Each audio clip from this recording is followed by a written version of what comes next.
pues hemos hecho esto, estamos haciendo esto, mira, llévate este papel. Yo qué sé, porque claro, lo que tú dices, o sea, no, cualquiera que entre va a tener un peso y no tiene esa historia. Yo soy profesora emérita de Filosofía de la Universidad Complutense de Madrid y exconcejala en la plataforma municipalista de Ahora Madrid, que estuvimos en el ayuntamiento del 2015 al 2019, o sea, 4 años. Y bueno, o sea, es una aventura que terminó en 2019 porque allí íbamos en 2 candidaturas diferentes y yo participé en una, pero no sacamos nada, con lo cual, pues nada, he vuelto a mis tareas. Me he jubilado y eso ha quedado en mi, ¿no?, en el background de mi personalidad, por decirlo así. Tengo 31 años, soy vocera de la Coordinadora Feminista 8M de Santiago, de Chile, y durante el año 2020, luego de un proceso de discusión bastante largo que tuvimos como coordinadora, decidimos levantar nuestra voz propia, nuestra disputa programática en el marco del proceso constituyente, en articulación con otros sectores del movimiento social y sectores expresivos de la revuelta popular que se desató en Chile el 18 de octubre. Yo fui una de las responsables de llevar esa vocería por parte de la coordinadora y fui también electa por las asambleas territoriales de mi distrito, del distrito 12, del sur obrero de Santiago, para tener esa responsabilidad. Fui electa convencional constituyente y desempeñé ese cargo de representación durante todo el proceso constituyente. ¿Con qué mandato llegaste? ¿Cómo fue que llegaste a...? O sea, no se me había ocurrido entrar en política institucional ya desde, vamos, yo creo que nunca. Y como profesora en la universidad, pues sí había participado en el movimiento, bueno, aquí hubo un movimiento fuerte de defensa de la universidad, de la universidad pública, cuando el proceso Bolonia, ya en los años 90, y en relación con los movimientos estudiantiles, había participado en el movimiento antifranquista cuando Franco todavía estaba vivo. O sea, que sí tenía una experiencia como participante, como activista en movimientos sociales, pero siempre muy lejos de las instituciones, ¿no? Aunque la universidad es una institución, que duda cabe, pero bueno, más allá de ser directora de departamento, pues no, nunca había sido ni decana, ni rectora, ni nada de todo eso. Pero claro, el 15M llegó un momento, sobre todo ya en torno a 2014, 2014, que parecía que no podía llevar a mucho más. O sea, eran manifestaciones en la calle, diferentes conflictos, empezaba a haber una represión bastante fuerte, de multas y tal, y no parecía que aquello afectara demasiado, ¿no? Era como si el movimiento de calle tuviera un techo. Entonces ahí empezó a plantearse por distintos colectivos y diferentes personas, bueno, lo que en el momento se llamó el asalto a las instituciones. Surgió Podemos en 2014 y a raíz de esto también empezaron a aparecer las plataformas municipalistas, en primer lugar en Barcelona, en torno a Ada Colau, de Ganemos Barcelona, y aquello como que nos llamó, ¿no?, a muchas personas de, oye, ¿sería posible hacer candidaturas municipalistas, candidaturas desde abajo a una institución, que es la institución municipal, lo que se llamó la apuesta municipalista, ¿no? Los municipios como gobiernos locales pues pueden ser un lugar podríamos decir, de toma del poder en minúscula, ¿no? Y ahí, bueno, me animé con otros compañeros y compañeras de los grupos en los que yo más o menos me movía, pues empezamos a organizar en Madrid un proceso muy abierto, muy participativo desde abajo, recogimos 30.000 firmas, porque si no conseguíamos esas firmas pensábamos que no merecía la pena probarlo porque no iba a salir nada. Conseguimos las firmas con cierto esfuerzo, pero las conseguimos, hicimos los foros del programa, empezamos a tener algún problema que otro con las candidaturas y quién se metía en qué lugar y tal, pero un poco la idea era construyamos una candidatura municipalista para la Ciudad de Madrid que sea capaz de transformar o de llevar incluir, podríamos decir, hacer que la gente participe, que haya presupuestos participativos, que haya foros de debate, que en aquel momento nos planteábamos incluso las juntas de buen gobierno como órganos de control del propio ayuntamiento. Bueno, como una democratización a fondo y un experimento, a ver el poder local qué es lo que da de sí, ¿no? Es verdad que nos planteábamos como lo primero, bueno, vamos a entrar y vamos a abrir los cajones y vamos a sacar toda la porquería de tantísimos años de gobierno de la derecha, que bueno, que luego en parte pues no se hizo. Ser capaces de construir un poder desde abajo en el ámbito más inmediato, que era el ámbito municipal. Entonces, por supuesto, ahí el programa era vinculante, por decirlo así, ¿no? Íbamos a cumplir ese programa, hicimos el código ético y la carta financiera con toda una serie de requisitos de, bueno, cómo había que gestionar, que las limitaciones de sueldos, etcétera, etcétera, ¿no? O sea, una serie de normas que nos parecían que aunque nos permitían entrar o nos exigían entrar en la política institucional, nos salvaguardaba de una cooptación por la institución. Cosa que sin embargo no ocurrió, porque la institución nos comió. Bueno, a unos más que a otros, pero sí. Bueno, ¿y tu mandato? Bueno, también surge de un proceso de politización de masas, como el que vivieron acá, con la revuelta popular, y que tiene como un antecedente los procesos de huelga general feminista en Chile. Un proceso que se empezó a construir desde el año 2018 y que, entre otras cosas, estuvo orientada a construir un programa propio para poder hablar con voz propia en esa huelga, porque sabíamos que iba a ser enorme, masiva, muy masiva, y no queríamos que fuesen otros los que hablaran por nosotras. Queríamos ser nosotras las que dijéramos por qué estábamos haciendo esto. Y para eso construimos juntas un programa entre miles de mujeres lesbianas, trans, travestis, no binarias. Y es un programa que le llamamos Programa Feminista contra la Precarización de la Vida. Y en el encuentro que tuvo lugar en medio de la revuelta, en el mes de enero del 2020, lo que hicimos fue tomar ese programa y pensarlo en varios niveles, en un nivel de urgencias, en un nivel general y también en un nivel constitucional. O sea, ¿cómo serían estas demandas? Demanda por el fin de la violencia patriarcal, demanda por una educación pública no sexista, demanda por la vivienda digna y adecuada, demanda por la desprivatización del agua. ¿Cómo se expresarían esas demandas también en clave constitucional? Y teníamos ese programa entonces. Ese programa, junto con el ejercicio de discusión programática que después desarrollamos con las asambleas de vecinas y vecinos del Distrito 12, era el mandato programático que yo tenía. Y además tenía el mandato de ser vocera de estos espacios. Es decir, no cumplir una función de representación delegada, sino de llevar a esa instancia el resultado de un ejercicio permanente de discusión de las asambleas y de la coordinadora. Y fue así como lo organizamos. Tuvimos asambleas del distrito todos los martes durante todo el año.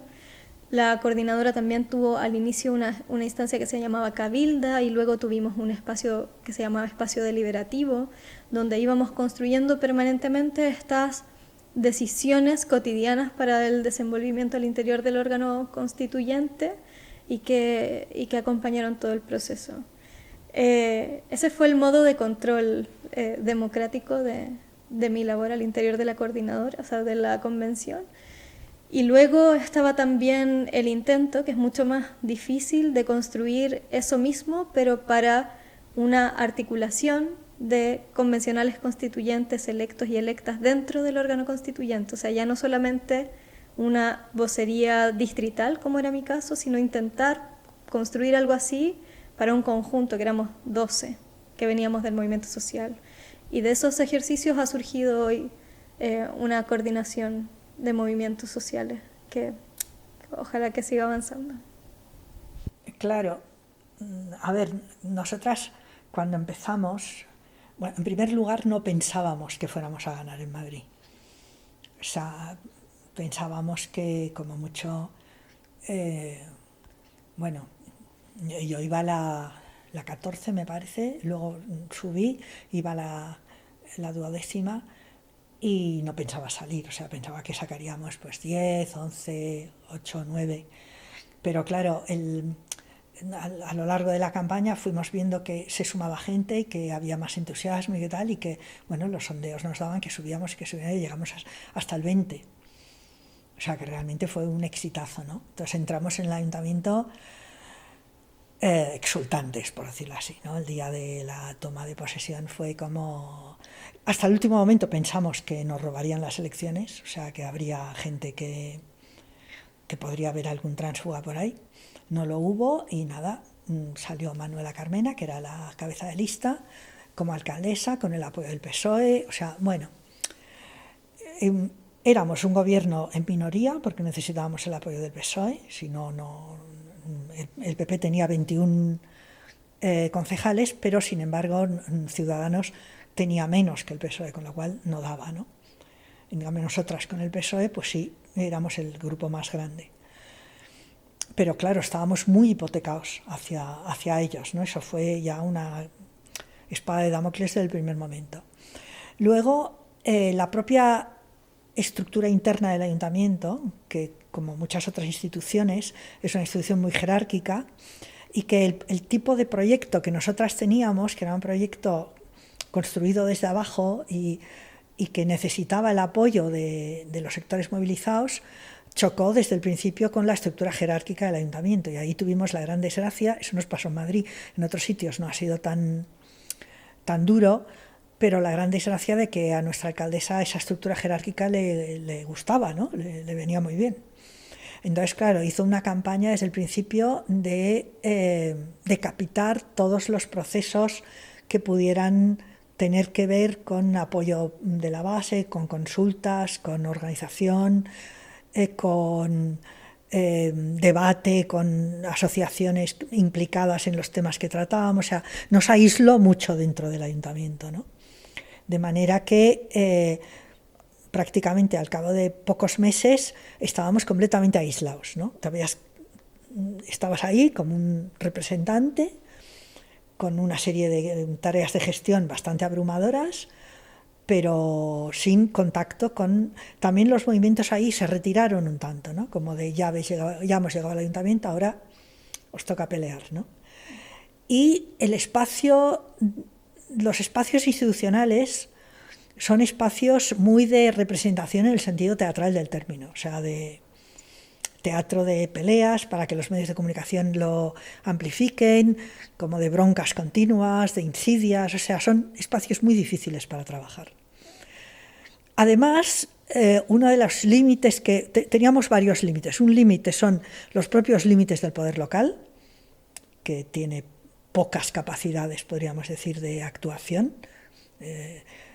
No tiene capacidad legislativa, solo tiene capacidad para protocolos, ordenanzas y tal y cual, pero no tiene propiamente para más a fondo.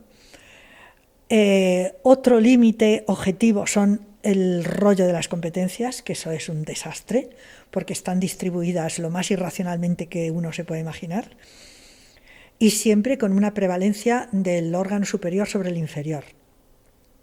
O sea, podríamos decir que, por poner un ejemplo, ¿no? La política de austeridad que emana de la Unión Europea y que obliga en España a la transformación del artículo 135 famoso de la Constitución para que se paguen los capitales mucho antes que cualquier otra cosa, eso se transforma en una ley de estabilidad financiera, que exige o que obliga a mantener unos determinados topes de déficit por parte de las instituciones, y el Estado calcula el déficit de tal manera que dentro del tope de déficit permitido en el conjunto de la administración, el Estado puede incurrir en un límite de déficit mucho mayor que las administraciones locales, que son las últimas. O sea, tú te puedes pasar en un 10% y ellos en un 60%. ¿Qué es lo que ocurre? Que un ayuntamiento como Madrid, que tiene superávit, o que tuvo superávit en ese momento, no podía gastar el dinero en políticas sociales, habitacionales, de vivienda, etcétera, porque el límite de déficit impuesto al Estado español por la Unión Europea en el marco de los planes de austeridad no se lo permitía. Entonces, claro, yo creo que ese ejemplo muestra como la complejidad de todo el articulado de las instituciones en un determinado Estado-nación, como es el nuestro, implica que los ayuntamientos son vistos como la última escala de la máquina de poder, de la línea del poder, independientemente de sus recursos propios y de las políticas que quieran hacer, sino que están sometidas a esas lógicas, ¿no? Y ahí te encuentras con líos, bueno, aparte de ese lío, pero líos de competencias, pues tú tienes competencia para los desahucios, pero la política de vivienda depende de la comunidad, todo este tipo de complejidad. Otro límite, el papel de los funcionarios. O sea, nuestra experiencia ha sido que puedes encontrar funcionarios de verdad que son un amor, pero son los mínimos. Normalmente el sector funcionarial, sobre todo cuando lleva muchos años gobernando con la derecha, piensa como la derecha y va a hacer todo lo posible para que determinadas políticas no se lleven a cabo. O sea, de broma decíamos eso, ¿no? Queremos hacer no sé qué, no se puede. O sea, era como inmediato, ¿no? A eso añádele otros límites subjetivos. No teníamos una organización, éramos súper ingenuas e ignorantes de la mecánica administrativa, con la cual pues no sabíamos muy bien cómo, y sobre todo algunas compañeras más que otras tenían un miedo terrorífico a poder tener pues eso, juicios, denuncias, etcétera, etcétera. Si a eso le sumas una campaña mediática feroz contra nosotras desde el primer día, que éramos pues palurdas, ignorantes, que no sabíamos que estábamos ahí de casualidad, que ese no era nuestro sitio y que a ver si nos volvíamos de una vez y que éramos ya yo flautas y hippie flautas y no sé qué más cosas, pues realmente la cosa se hace muy dura. Sí. Claro, vuestra experiencia será muy distinta. Es diferente porque es una institucionalidad extraordinaria. No es la institucionalidad ordinaria de administración del Estado. Aunque haya algo también extraordinario en una institucionalidad que es asaltada por un proceso de politización por abajo, pero sí. Yo creo que también hay obstáculos que tienen que ver con ese carácter extraordinario y el momento extraordinario que vivía nuestro país. Lo primero que quiero decir es que ha pasado poco tiempo. Es decir, voy a hablar de los obstáculos que alcanzo a pensar ahora, ¿no? Pero seguramente cuando vayamos tomando más distancia vamos a poder ir viendo algunas cosas que quizá hoy día no se ven tanto. Lo primero es que el proceso constituyente inicia en nuestro país en un contexto de impunidad generalizada de las violaciones a los derechos humanos que se despliegan contra la revuelta popular y de prisión política, que desde el primer momento introducen una contradicción muy, muy compleja en el desarrollo de un proceso que está pensado por parte de los movimientos sociales para ser un proceso para derribar la institucionalidad neoliberal, ¿no? Y que sostiene en parte su vigencia en estas medidas que son medidas de represión y de criminalización que están en curso en medio o en paralelo al proceso constituyente. Eso es lo primero que diría. Lo segundo es que es un proceso de discusión política inédita, muy profunda, pero que no tiene recursos para poder llevarse adelante con la magnitud que requiere una discusión pública de esas características. El presupuesto es muy limitado, no hay disposición de capacidades públicas de comunicación para poder dar a conocer el debate, la discusión, etcétera, que se va a desarrollar en el interior de este órgano. Es un órgano que además está obligado a desarrollar su labor en un marco de tiempo muy acotado, que son 9 meses o 3 meses más, si es que no acabamos en los 9 meses, que es una cantidad de tiempo muy cortita, ¿no?, para una tarea de esa envergadura, de la envergadura que es ponerse de acuerdo decimos entre 155 porque esos somos los electos, pero es mucha más gente, o sea, es ponerse de acuerdo entre miles de personas para resolver cómo ir dándole forma a un texto jurídico que es una constitución, ¿no?, en un proceso así. Hay también algunos obstáculos que tú le llamabas subjetivos, yo también les llamaría así, que también tienen que ver con la falta de organización. Llegamos al proceso constituyente habiendo decidido simultáneamente en muchos territorios del país y en muchos movimientos que queríamos estar ahí. Pero esa decisión fue simultánea, no fue conjunta, no fue que un cuerpo colectivo decidiera vamos a ir todos y todas y vamos a ir con este proyecto, ¿no? Lo que teníamos era la voluntad de ir a defender las demandas y las reivindicaciones que habíamos construido en diversas luchas durante décadas. Y una vez dentro empezamos a tejer un poco más de cuerpo colectivo para pensar un poco más juntas en ese proyecto general, pero no llegamos con eso a cuestas, ¿no? Llegamos un poquito a hacerlo. Y hacerlo en medio de un proceso que, como decía, estaba limitado en su alcance de masa y que tuvo además lugar en medio de la pandemia del COVID. Entonces eso también limita mucho más. Y limita mucho más no solo porque no podemos salir a la calle a encontrarnos con la gente y tener asambleas en cada barrio como se tenían para la revuelta, sino que además por la carga y la súbita privatización de los cuidados que impone la pandemia, por la crisis económica que se desata en nuestro país a raíz de esto, y que son cuestiones, particularmente la crisis económica, que no encuentran respuesta a través de un proceso constituyente. O sea, un proceso constituyente, que es el proceso político más dinámico que está teniendo lugar en ese momento, que arranca de la revuelta, no responde a las necesidades materiales directas que hacen aparecer la revuelta, ¿no? Entonces esas necesidades económicas, materiales, siguen vigentes y este espacio político no tiene las competencias ni la posibilidad de responder a ellas, pero de todas maneras se espera que sí lo haga. O sea, también hay una dimensión donde se espera que el proceso constituyente sí resuelva cuestiones urgentes, materiales, ¿no? Y yo creo que ese es otro obstáculo, o sea, que fue muy reclamado también en la idea de que teníamos una convención constitucional y no una asamblea constituyente, es decir, un órgano que tuviera algunos poderes extraordinarios para poder hacer más cosas, ¿no? Por lo menos desde los sectores movilizados y desde los sectores populares. Luego, los medios de comunicación, que en Chile están controlados prácticamente por entero por los sectores empresariales, que son al mismo tiempo los sectores que iban a perder económicamente con las transformaciones institucionales que se impulsaron en el proceso, con la desprivatización del agua, iban a perder con el fin del negocio privado en salud, iban a perder con el fin de las AFP, y que por lo tanto tenían un interés feroz por echar abajo el proceso, y no había contrapunto, ¿no?, comunicacional de masas que pudiera enfrentar eso otro.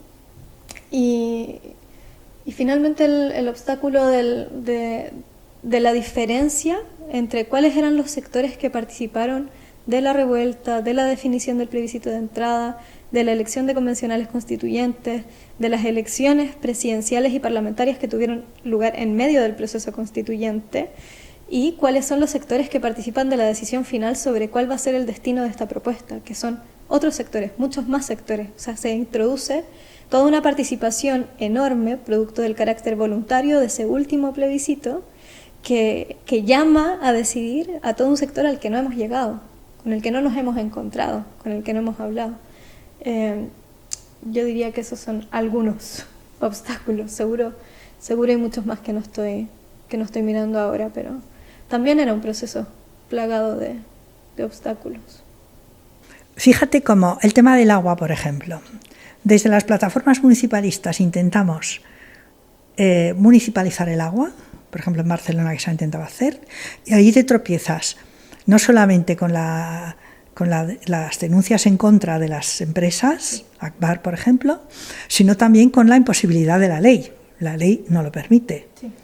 Vosotras metéis eso en la Constitución, con lo cual, claro, de salir tendrías una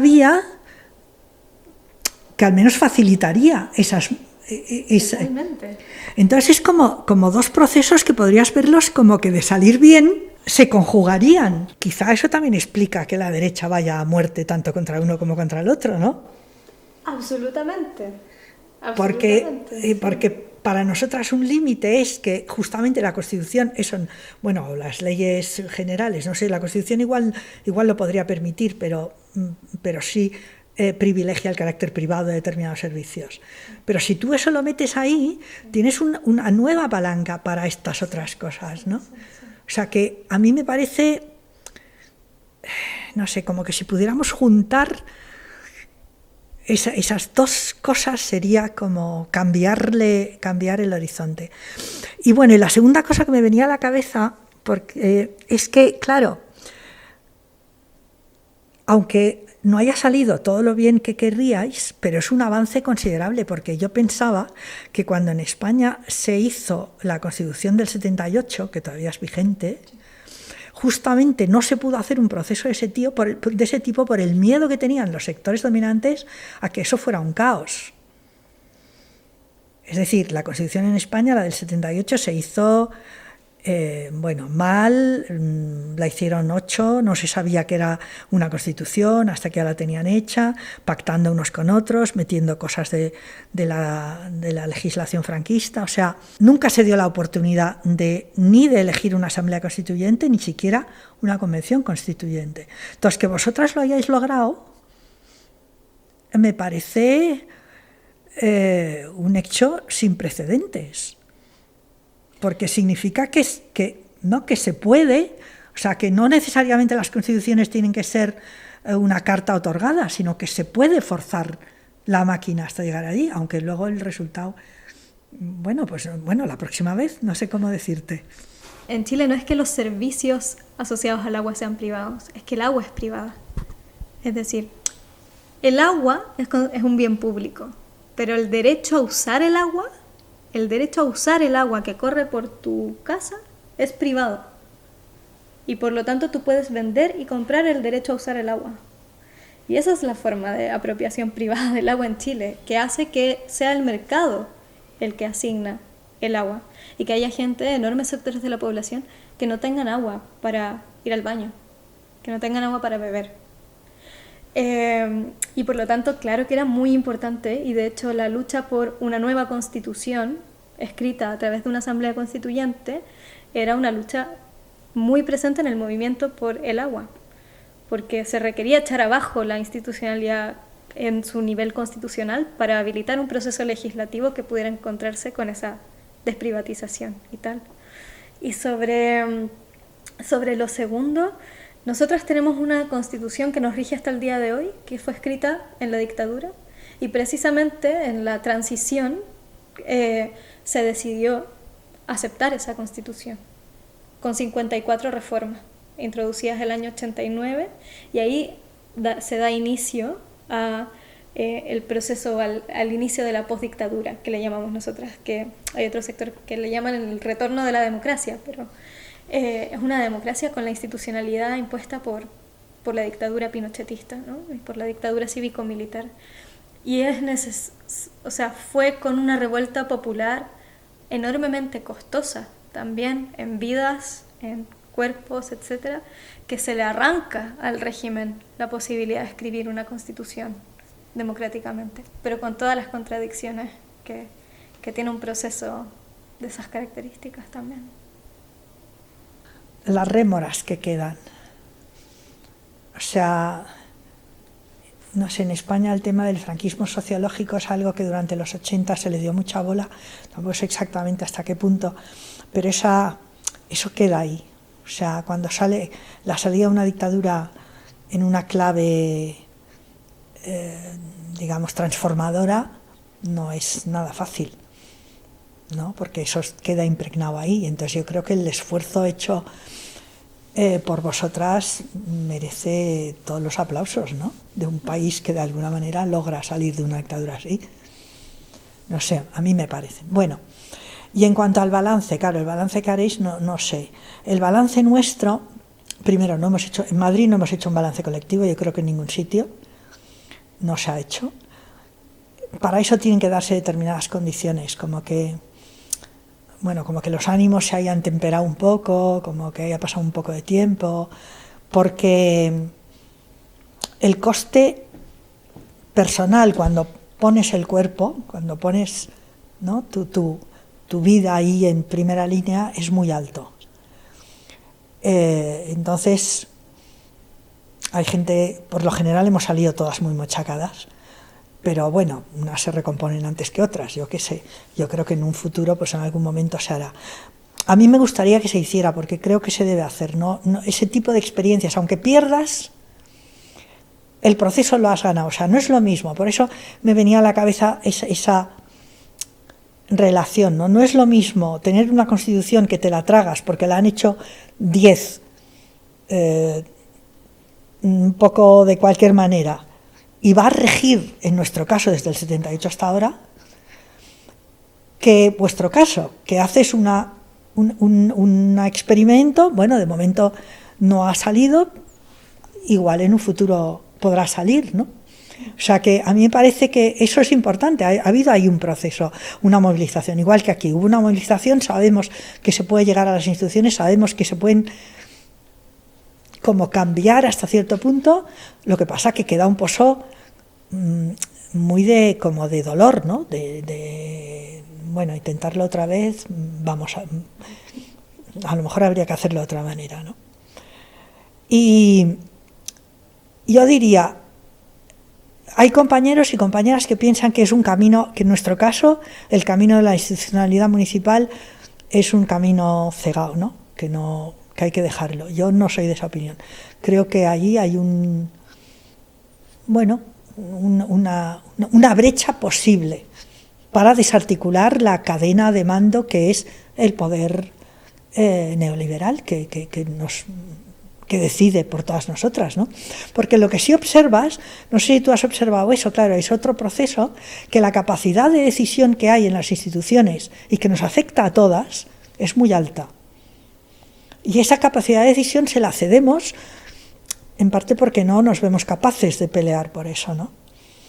Pero que una vez que recuperamos el control o un cierto control o una posibilidad de control sobre nuestras vidas, eso es importante. Y eso enlaza con la cuestión del feminismo que queríamos también.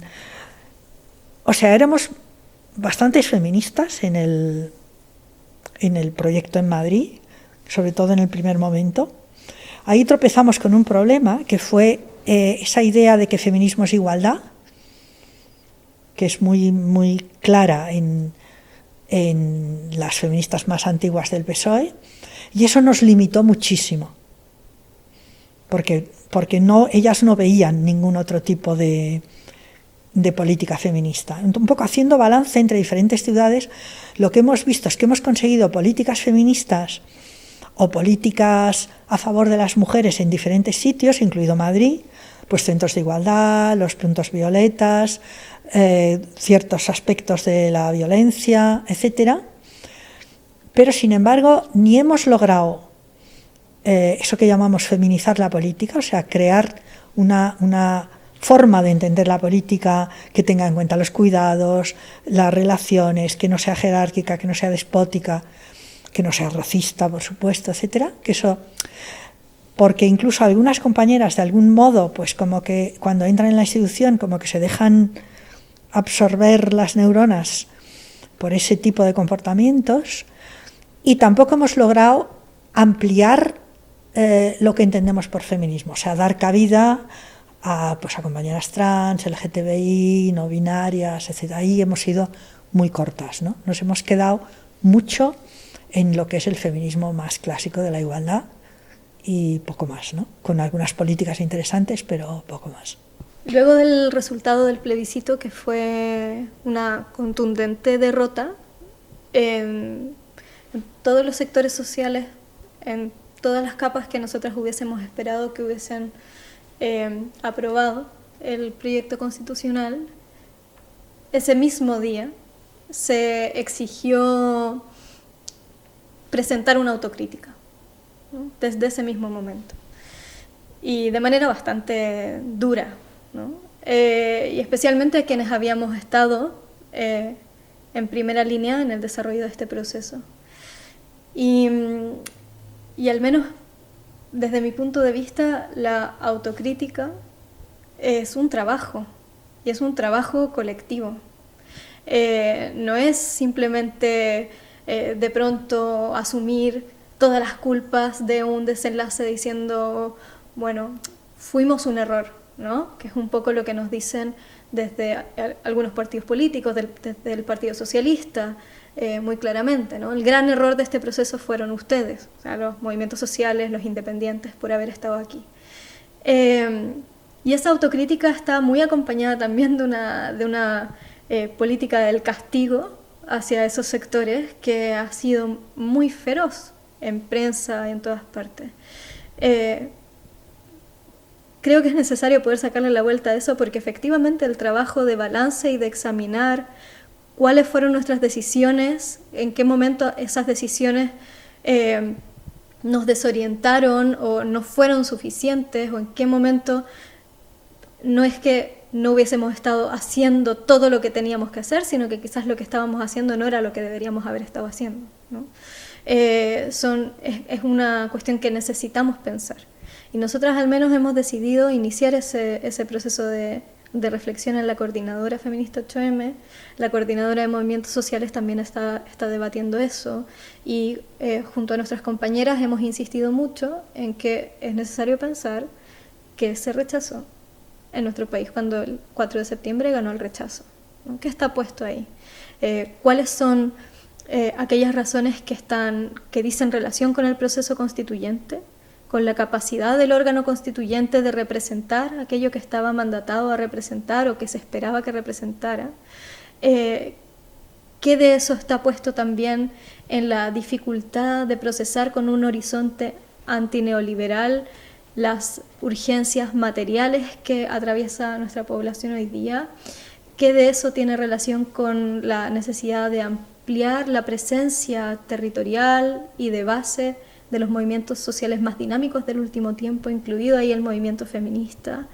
Y qué de eso también se va a jugar en revisar el proyecto constitucional, en tomar esa orientación programática, tomar todos los avances que están ahí contenidos, pero también darle la vuelta a aquello que no está, aquello que faltó en el proyecto constitucional mismo también, sin renunciar a las afirmaciones políticas profundas que están contenidas ahí de un horizonte plurinacional, de un horizonte feminista, de un horizonte de socialización de la riqueza, de los trabajos, de los cuidados, de un horizonte que afirma el placer, entre otras cosas que están contenidas en ese proyecto y respecto de las cuales no vamos a retroceder.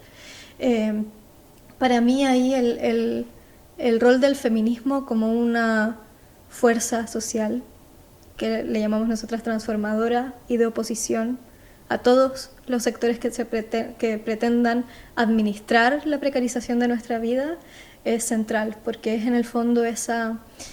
a mí me gusta pensarlo como un fuego que persiste cuando hay un ventarrón muy fuerte, ¿no? O sea, una pequeña llamita que vamos a tener que saber proteger y resguardar del viento tan fuerte que está corriendo ahora, pero que es ese deseo colectivo que hemos encendido y al que no podemos renunciar, porque nos ha permitido hacer un ejercicio vital tan importante que ha sido poner nuestras vidas en el centro de la política, y que de eso se trate la discusión política, que de eso se trate las ganas de salir a la calle, que de eso se trate el ejercicio de escribir una cuestión tan rara como es una norma jurídica constitucional, que es una cuestión que yo creo que nunca nos hubiéramos imaginado que íbamos a estar haciendo en colectivo tantas miles, tomando la pluma juntas, ¿no? Pero porque no se trata tanto de eso, o sea, probablemente haya otro proceso constituyente ahora, y en este momento en Chile están acordando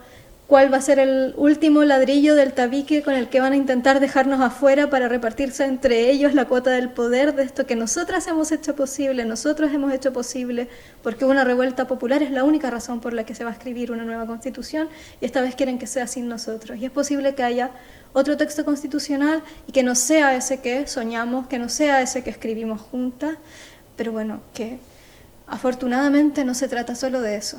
O sea, no se juega todo ahí tampoco. Hay mucho más en lo que se juega. No sé, la posibilidad de que haya algo así como un futuro, ¿no? Para nosotras también. Pero por otra parte, la virtualidad o la potencia de los momentos estos de politización es esta, que todo un montón de personas se involucran, en la política, descubren la política. O sea, en el 15M en las plazas se veía un montón de personas que descubren la política.